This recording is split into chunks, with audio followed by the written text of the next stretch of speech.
Montre-moi donc ça. Montre. Ah! Ah ben oui, c'est vrai qu'elle est belle. Alors ça s'est passé en deux temps. La toute première impression, c'était la noble porte. C'est ça qui est venu. OK.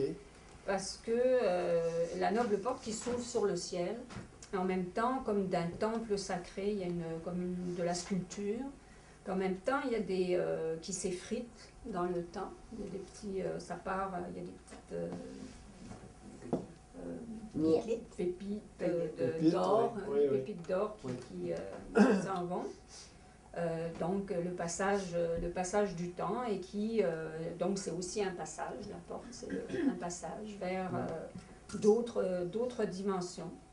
Et j'ai plus vu le pommeau d'une épée. L'épée serait ici, le pommeau est vraiment là, dans l'eau. Donc l'épée dans l'eau.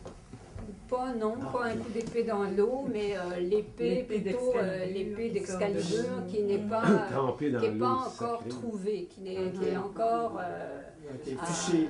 C'est ça, qui est au fond des eaux et qui est à trouver, mais qui est au fond d'eau quand même très claire, pas dans les... Voilà, c'est ça le...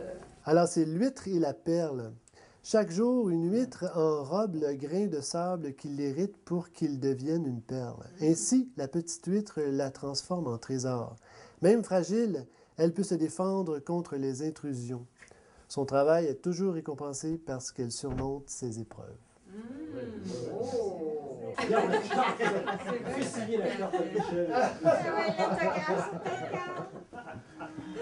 Alors, dans ton cas, le fait de surmonter des difficultés puis en devenir une réalisation, ou en tout cas, comme il dit, son travail est toujours récompensé parce qu'elle surmonte ses épreuves. Est-ce que ça correspond un peu à...